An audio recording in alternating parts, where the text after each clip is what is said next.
तो पॉज 3। भारत विरोधाभासों का देश है।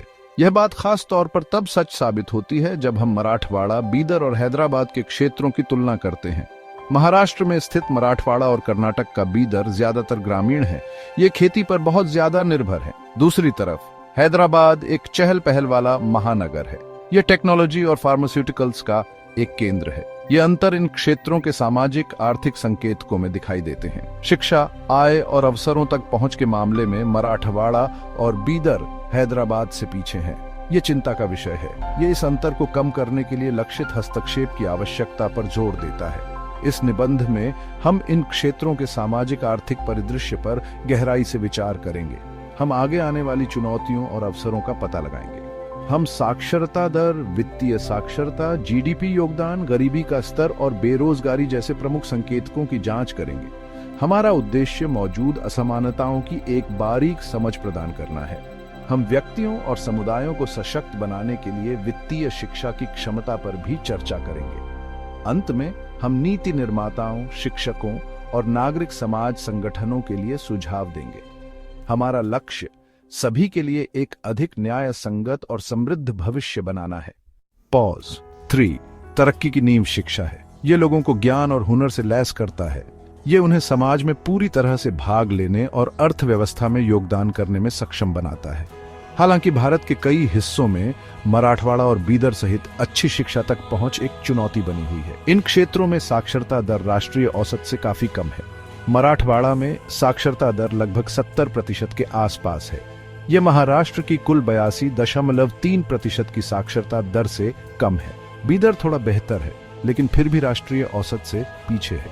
हैदराबाद अपने शहरी लाभ और उच्च शिक्षा पर ध्यान केंद्रित करने के साथ 85% से अधिक साक्षरता का दावा करता है। साक्षरता दर में इस असमानता के दूरगामी परिणाम हैं। कम साक्षरता स्तर आर्थिक विकास में बाधा डाल सकते हैं और गरीबी को बनाए रख सकते हैं। वे जानकारी और अवसरों तक पहुंच को भी सीमित कर सकते हैं। सभी के लिए गुणवत्तापूर्ण शिक्षा में निवेश करना अनिवार्य है। इसमें बुनियादी ढांचे में सुधार, प्रशिक्षित शिक्षक प्रदान करना और शिक्षा को स्थानीय अर्थव्यवस्था की जरूरतों के लिए अधिक प्रासंगिक बनाना शामिल है। पॉज 3। फाइनेंशियल लिटरेसी मतलब पैसों को समझना और मैनेज करना। ये बहुत जरूरी है सही फैसले लेने के लिए, जैसे सेविंग, स्पेंडिंग, बोरोइंग और इन्वेस्टिंग। लेकिन इंडिया में फाइनेंशियल लिटरेसी बहुत कम है, खासकर मराठवाड़ा और बिदर जैसे रूरल एरियाज में। इन एरियाज में बहुत सारे लोग फॉर्मल फाइनेंशियल सिस्टम से बाहर हैं। उनके पास बेसिक बैंकिंग सर्विसेज नहीं हैं। बहुत लोग इनफॉर्मल सोर्सेज ऑफ क्रेडिट पे डिपेंड करते हैं, जो कॉस्टली और एक्सप्लॉयटेटिव हो सकता है। फाइनेंशियल अवेयरनेस की कमी उन्हें डेट ट्रैप्स और फाइनेंशियल इनसिक्योरिटी में डाल देती है। इन रीजन्स में फाइनेंशियल लिटरेसी को प्रमोट करना बहुत जरूरी है। ये टारगेटेड प्रोग्राम्स के थ्रू किया जा सकता है, जो लोगों को बेसिक फाइनेंशियल कॉन्सेप्ट्स सिखाए। ये प्रोग्राम्स लोकल लैंग्वेजेस में अवेलेबल होने चाहिए और अलग अलग ग्रुप्स की नीड्स के हिसाब से टेलर्ड होने चाहिए। पॉज 3। मराठवाड़ा, बिदर और हैदराबाद के बीच का आर्थिक अंतर बहुत ज्यादा है। हैदराबाद अपने फलते फूलते आईटी सेक्टर और अर्बन इंफ्रास्ट्रक्चर के साथ तेलंगाना की जीडीपी में बहुत बड़ा योगदान देता है। दूसरी तरफ मराठवाड़ा और बिदर खेती पर बहुत ज्यादा निर्भर है, जो अक्सर कुदरत के ऊपर डिपेंड करती है। यह आर्थिक असंतुलन इन क्षेत्रों की गरीबी दर में दिखाई देता है। हैदराबाद की तुलना में मराठवाड़ा और बिदर में गरीबी रेखा से नीचे रहने वाले लोगों का अनुपात काफी ज्यादा है। इन क्षेत्रों में आर्थिक अवसरों की कमी के कारण बहुत से लोग काम की तलाश में शहरी इलाकों में जाने को मजबूर हैं। यह माइग्रेशन कुछ हद तक राहत तो देता है, लेकिन इसके साथ अपनी चुनौतियां भी लाता है। इससे शहरी इलाकों में बहुत भीड़ बढ़ जाती है और संसाधनों पर दबाव पड़ता है। मराठवाड़ा और बिदर में ज्यादा आर्थिक अवसर पैदा करना बहुत जरूरी है। इसके लिए इंफ्रास्ट्रक्चर, स्किल डेवलपमेंट और एंटरप्रेन्योरशिप में इन्वेस्टमेंट की जरूरत होगी। पॉज 3। भाग 5। धन का बंटवारा। क्या अमीर और अमीर होते जा रहे हैं?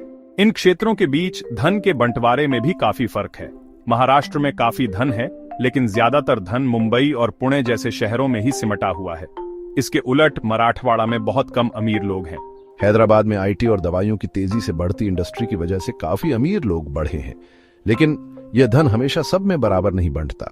हैदराबाद में भी अमीर और गरीब के बीच का फासला बढ़ता ही जा रहा है। धन के इस असमान बंटवारे से सामाजिक अशांति और अस्थिरता पैदा हो सकती है। एक ऐसा समाज बनाना जरूरी है जहां सबको आगे बढ़ने का मौका मिले। इसके लिए ऐसी नीतियों की जरूरत है जो सबको साथ लेकर विकास को बढ़ावा दें और धन का बंटवारा ज्यादा बराबरी से हो। पॉज 3 सेक्शन 6 बेरोजगारी एक बहुत बड़ा संकट। बेरोजगारी आज भारत के सामने एक बहुत बड़ी चुनौती है और मराठवाड़ा, बीदर और हैदराबाद जैसे क्षेत्र भी इससे अछूते नहीं हैं। जहां एक तरफ हैदराबाद में आईटी सेक्टर के फलने फूलने से बेरोजगारी की दर कम है, वहीं दूसरी तरफ मराठवाड़ा और बीदर में हालात ज्यादा गंभीर हैं। इन इलाकों में इंडस्ट्रीज की कमी और रोजगार के मौके न होने की वजह से खासकर युवाओं में बेरोजगारी बहुत ज्यादा है। रोजगार के कम अवसरों का असर पूरी अर्थव्यवस्था पर पड़ता है। इससे लोगों की खरीदारी करने की क्षमता कम हो जाती है, जिसका असर मांग और विकास पर पड़ता है। यह अपराध और अशांति जैसी सामाजिक समस्याओं को भी बढ़ावा देता है। बेरोजगारी दूर करना सरकार की सबसे बड़ी प्राथमिकता होनी चाहिए। इन क्षेत्रों में व्यवसायों को स्थापित करने के लिए अनुकूल माहौल बनाकर ऐसा किया जा सकता है। इसके लिए इंफ्रास्ट्रक्चर, स्किल डेवलपमेंट और ईज ऑफ डूइंग बिजनेस में निवेश की आवश्यकता होगी। पॉज 3 सेक्शन 7 आर्थिक शिक्षा की शक्ति एक उम्मीद की किरण। मराठवाड़ा, बीदर और उससे आगे के लोगों और समुदायों को सशक्त बनाने में आर्थिक शिक्षा एक ट्रांसफॉर्मेटिव भूमिका निभा सकती है। लोगों को अपने पैसे मैनेज करने का ज्ञान और स्किल्स देकर हम उन्हें गरीबी के चक्र से बाहर निकलने और आर्थिक सुरक्षा पाने में मदद कर सकते हैं। आर्थिक शिक्षा नए बिजनेस शुरू करने वालों को बढ़िया बिजनेस प्लान्स बनाने और अपने पैसे समझदारी से मैनेज करने के टूल्स देकर एंटरप्रेन्योरशिप को भी बढ़ावा दे सकती है। इससे नए बिजनेसेस और नौकरियों के अवसर पैदा हो सकते हैं, जिससे लोकल इकोनॉमी को बूस्ट मिलेगा। इसके अलावा फाइनेंशियल लिटरेसी लोगों को फाइनेंशियल स्कैम्स और एक्सप्लॉयटेशन से खुद को बचाने में मदद कर सकती है। कंज्यूमर्स के रूप में अपने अधिकारों और जिम्मेदारियों को समझकर वे सही डिसीजंस ले सकते हैं और प्रेडेटरी लेंडिंग प्रैक्टिसेस के शिकार होने से बच सकते हैं। पॉज 3 सेक्शन 8 सुझाव बदलाव का रास्ता।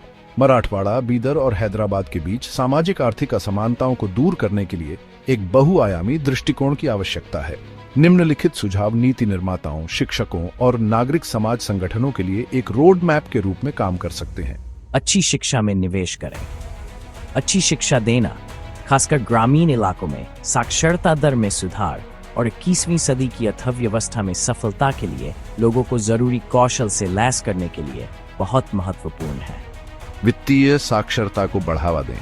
ऐसे लक्षित वित्तीय साक्षरता कार्यक्रम लागू करना जो सुलभ, सस्ते और सांस्कृतिक रूप से प्रासंगिक हों, व्यक्तियों को सूचित वित्तीय निर्णय लेने और उनकी आर्थिक भलाई में सुधार करने के लिए सशक्त बना सकते हैं। उद्यमिता को बढ़ावा दें। पूंजी, मार्गदर्शन और प्रशिक्षण तक पहुंच प्रदान करके उद्यमिता के लिए अनुकूल वातावरण बनाना आर्थिक विकास को प्रोत्साहित कर सकता है और रोजगार के अवसर पैदा कर सकता है। डिजिटल डिवाइड को पाटें। तकनीक और इंटरनेट तक पहुंच का विस्तार सूचना के अंतर को पाटने और सभी के लिए समान अवसर प्रदान करने के लिए आवश्यक है।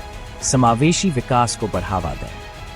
धन और संसाधनों के समान वितरण को बढ़ावा देने वाली नीतियों को लागू करने से एक अधिक न्याय संगत और न्यायपूर्ण समाज बनाने में मदद मिल सकती है। एक साथ काम करके हम मराठवाड़ा, बीदर और हैदराबाद के लोगों के लिए एक उज्जवल भविष्य बना सकते हैं, उनकी क्षमता को अनलॉक कर सकते हैं और उन्हें राष्ट्र के विकास और समृद्धि में पूरी तरह से योगदान करने में सक्षम बना सकते हैं। पॉज 3 भाग 9 उपसंहार आह्वान। मराठवाड़ा, बीदर और हैदराबाद के बीच सामाजिक आर्थिक असमानताएं उन चुनौतियों की याद दिलाती हैं जिनका सामना भारत समावेशी विकास की तलाश में करता है। जहां हैदराबाद ने आर्थिक विकास में महत्वपूर्ण प्रगति की है, वहीं मराठवाड़ा और बीदर गरीबी, बेरोजगारी और अवसरों की कमी से जूझ रहे हैं। हालांकि इस अंतर को पाटने में अभी देर नहीं हुई है। शिक्षा में निवेश करके, वित्तीय साक्षरता को बढ़ावा देकर, उद्यमिता को बढ़ावा देकर और समावेशी नीतियों को लागू करके हम सभी के लिए एक अधिक न्याय संगत और समृद्ध भविष्य बना सकते हैं। ये केवल सामाजिक न्याय का ही नहीं, बल्कि आर्थिक अनिवार्यता का भी मामला है। हर नागरिक को सशक्त बनाकर हम अपने राष्ट्र की असली क्षमता को उजागर करते हैं और एक उज्जवल कल का मार्ग प्रशस्त करते हैं।